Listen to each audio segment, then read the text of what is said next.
Hello friends, welcome back. I'm your host, Ghostslovetacos. Today I actually wanted to cover something a little more serious. This is going all the way back to the Kiely Rodni case. If you don't know, it's the case of a 16-year-old woman from California that disappeared under mysterious circumstances, and they found her vehicle in a lake. I've looked over a lot of stuff. There's a lot of suspicious stuff, especially from people commenting on it that are talking about the case in general. That have built their YouTube channels upon it, let's be honest. But with that being said, I just want to show you guys some stuff that I've noticed over the past several days, and it was very interesting to me, so it might be very interesting to you too. This is the first thing right here. This is somebody who actually covers the case really heavily. Now listen to this. I'm into pedophilia. Well, not pedophilia, but necrophilia. Did you hear that, folks? Here, let's listen to that again. I'm into pedophilia. Well, not pedophilia, but necrophilia. Now, this is the type of person that's currently invested in this case heavily. So what we do know is she did unfortunately pass. Rest in peace, Kiely Rodni. And she was found in a vehicle, her vehicle, in the very, very back. But that's also very suspicious. Check this out. Let's see.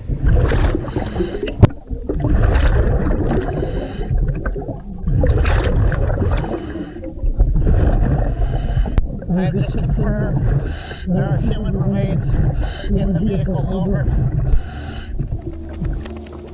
10-4.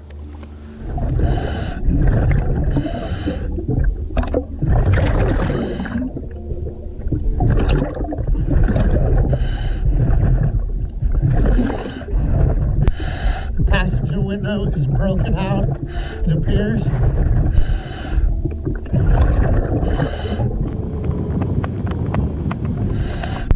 Rear driver's side window is halfway down. Copy that. Rear driver's side window is down. So I don't know about you guys, but I think that's pretty suspicious. They found her car upside down. Fine, you know, that happens, right? If it goes into the water, you know, anything's possible. Flipping upside down, etc. But then her driver's side window seems to be busted out. And then her back window, so right behind the driver's seat, that window is rolled halfway down. But then we've also got Kiely, who was found in the trunk. Furthermore, check this out. I have a Chevy SUV, but did anybody think about the seatbelt and pulling it all the way and strapping her in to strap her in and then shut this hatch and have it hanging out the back? Because this part right here was hanging out the back. If you zoom in, you could see this part hanging out. Like they used that to strap her down, and why they were asking the tow truck guy so much information about a seatbelt so she wouldn't float out. The passenger window is broken out, it appears. Rear driver's side window is halfway down. Do you see that? That's the back strap in the very back of her vehicle where she was found. For whatever reason, the strap is actually coming out of the vehicle. People are speculating and they believe there was foul play involved. She was possibly strapped down by that strap. Here's another photo of it. Check it out. So that's pretty crazy, right? Like, how would that even happen unless it was done purposely? So moving forward, let's check this out.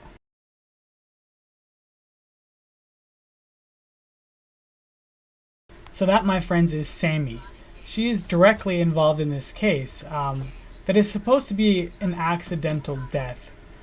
Why would you lawyer up unless something was going very wrong? Maybe you were starting to get interrogated and police were possibly suspecting foul play. Uh-oh. Now here's another player, folks. So this lady seems to be indirectly involved, meaning she knows people who are involved, but she herself says she is not involved. Now this is what she had to say. Keep in mind, for whatever reason after this all happened, she decided to make a YouTube video where she would go across in her kayak looking for a car at the bottom of the lake. But I did not find a car. I just wanted to show you how steep it was.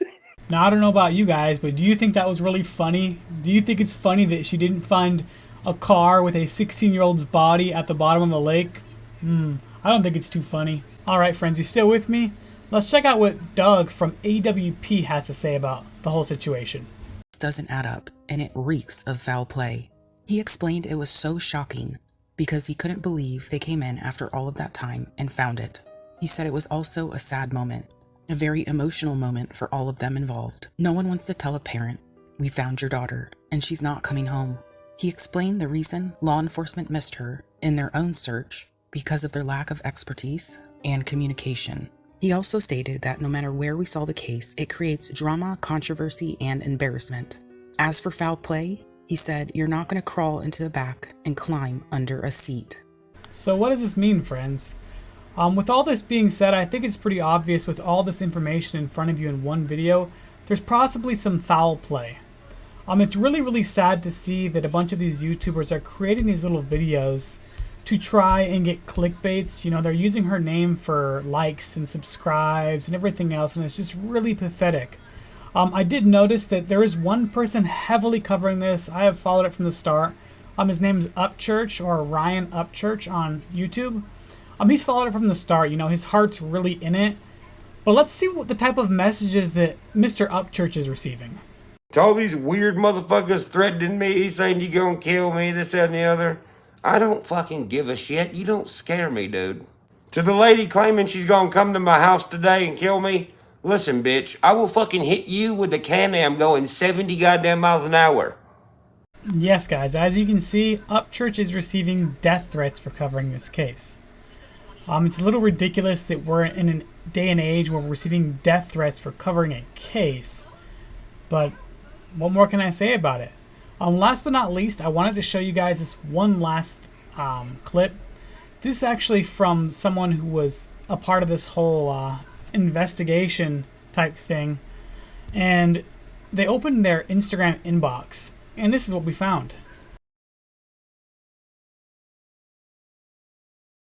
Yes, friends, so this was actually leaked by somebody who's investigating this, who actually has connections with the actual victim. As you see the photo, it says 6 weeks prior, so this would have happened before this whole thing happened. So the message would have came before Kiely's disappearance. Do we know this was about Kiely? Not 100%, but it is suspicious. But with that being said, I hope you guys liked what I had to say. I took quite a bit to put this video together for you guys, and I hope you truly appreciate it. To everybody, all the truth seekers who's really trying to find real answers, I have a lot of respect for you guys. And yes, I have a lot of respect for you too, Upchurch, for looking into this, because even though you're getting death threats, you're not stopping, you're not letting it slow you down. Shout out to all the truth seekers, and you guys have a beautiful night. Peace.